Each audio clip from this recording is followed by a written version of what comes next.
What's going on, YouTube? It's Paul Piper back here with you, and tonight we're going to be mixing it up a little bit. We're going to be reviewing a classic cigarette brand, namely Lucky Strike non-filtered cigarettes. Let me start by saying I'm not a cigarette smoker. I probably haven't smoked a cigarette for 20 years or so. So this will be something different for me. Now, the reason I picked Lucky Strike cigarettes to review, because it is an iconic brand. When you think of tobacco names in American tobacco, or tobacco from America, you can't help but think of Lucky Strike. It's got to be up at the top of the list, up there with, in the pipe world, Prince Albert and Sir Walter Raleigh, Lucky Strike and Chesterfield and all these other old companies. And Lucky Strikes have been associated with many great events in American history, whether it be all the television and radio shows that they used to sponsor back in the 30s, 40s, and 50s, World War II. I mean, these were issued as part of our soldiers' sea rations. So there's a lot of history there. And I do notice that some of you guys on YouTube, have an interest in cigarettes as well.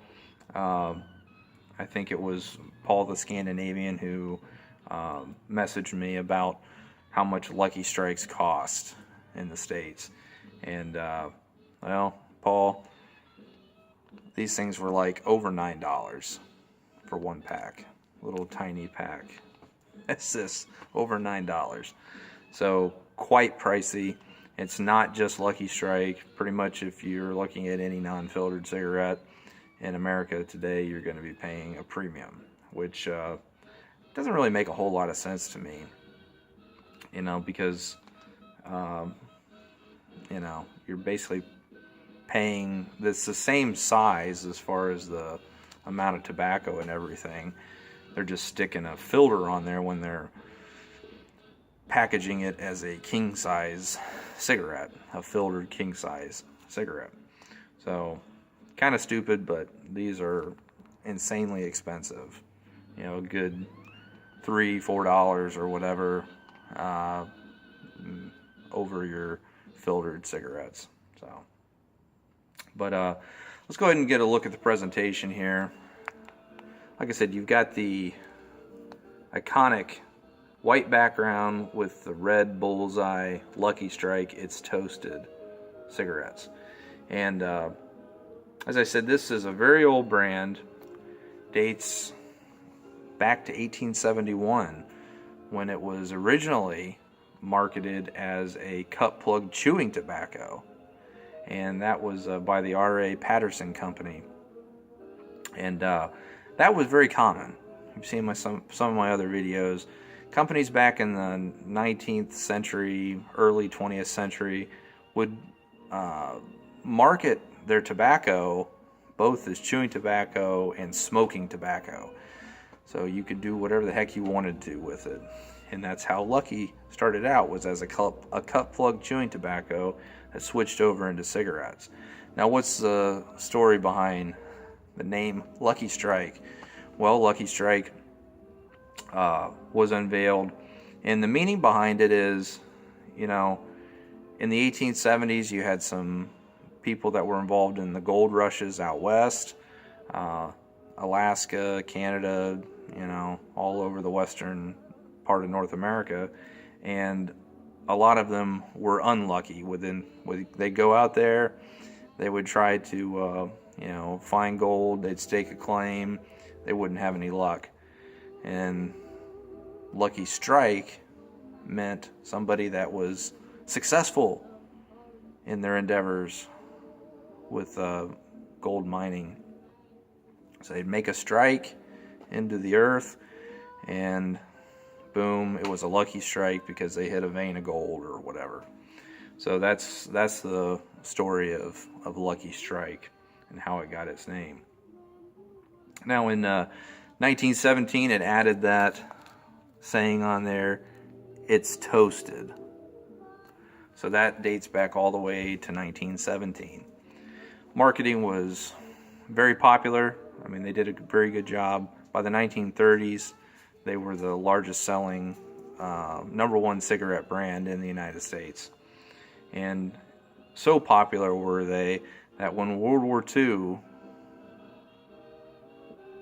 happened, the United States government placed these in the soldiers' C rations.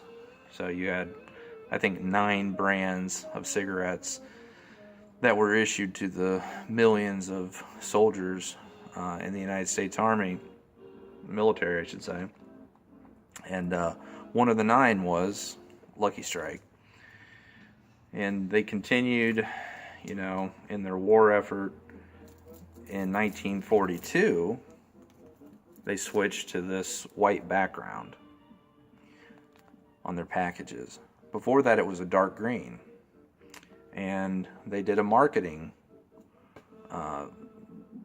scheme behind it. They said Lucky Strike Green has gone off to war.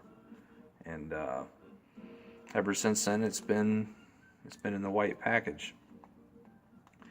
So, without further ado here, I'll go ahead and light one of these up.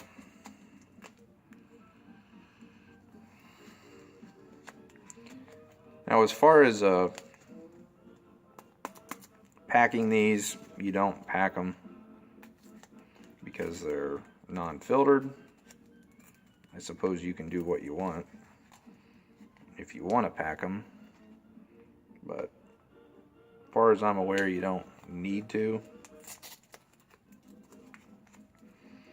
Now, these are packed in here pretty tightly.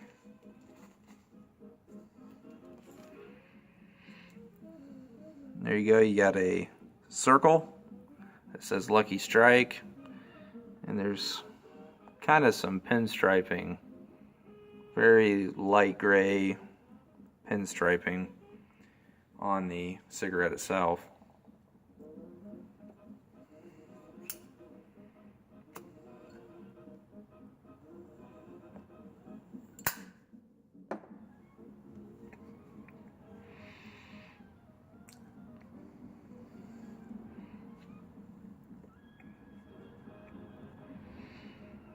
Now they had that saying, "It's toasted." Then they also came out with Lucky Strike means fine tobacco. And I think that came out in 1945.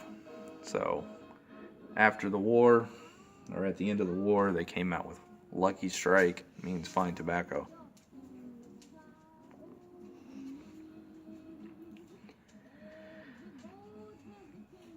Now, as far as my impressions on it, I think that this is a pretty much blend of Burleys and Virginias.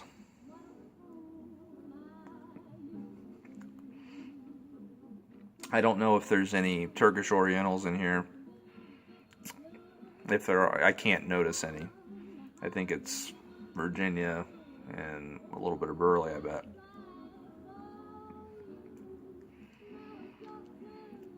Pretty smooth as far as the tobacco. Now, the marketing of Lucky Strike, even back in the day, was that it was premium. It was about the best quality tobacco that you could get. And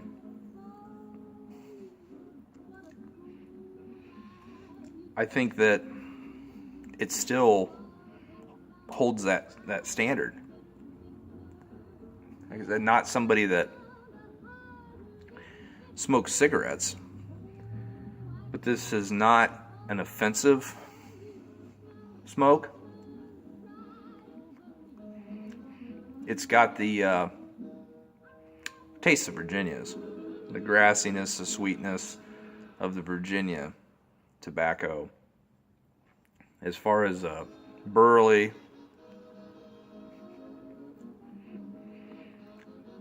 I don't really taste the nuttiness of burley as a characteristic. But you can see how quickly, if you're smoking one of these non-filtered Luckies, how quickly it goes down. And, you know,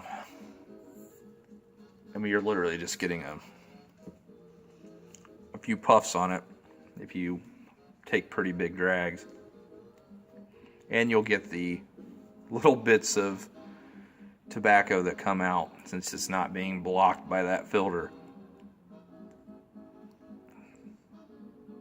But it's a very mild, smooth tobacco with sweetness, that grassy, sweet Virginia flavor. It's a good tobacco. It really is. Now, if I was somebody that smokes cigarettes, would I buy Luckies, or would I roll my own with maybe some Daughters and Ryan, you know, shag cut tobacco? I would probably do the latter. I'd probably go ahead and just roll my own. But if you don't want to do that, and you want a nostalgic cigarette that's high quality, then, and you don't mind paying $9 a pack if you're in the state of Michigan, then pick up some Lucky Strikes. And like I said, it's something that if you do like tobacco, even if you're a pipe smoker, you know, just being an American or somebody that appreciates history, even if you're, you know, a foreigner, if you appreciate history, then smoking something like Lucky Strike non-filtered, something that I would recommend. So, hope that helps you. And leave in the comments. Let me know if you had Lucky Strike non-filtered. You know, if you've smoked them for a long time. When did you start? What year? How has it changed? You know, it's one of those brands that have been around forever, and you know, it's been part of the American consciousness for a long, long time. So, let me know how it's changed. And how does it compare to other non-filtered? So Pall Malls, or I think Basic does a non-filtered. Of course, you have the Camel non-filtered, the Turkish blend. So how does it compare to those?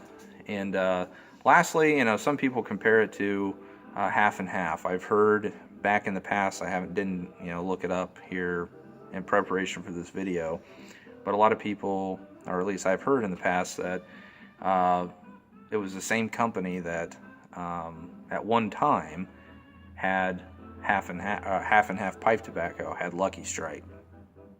And I think half and half was like Buckingham or something.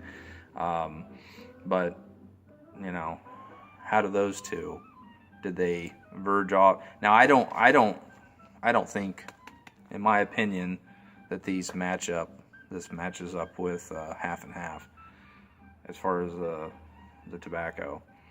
Half and half has like a topping that's kind of like licorice, or, you know, something a little bit sweet. This just comes across as straight Virginia, you know, with really no added flavors or anything. So, but if you know anything more about that, leave that in the comments as well. So, until next time, if the good Lord's willing and the creek don't rise, I'll see you. It's been Paul Piper. Take care.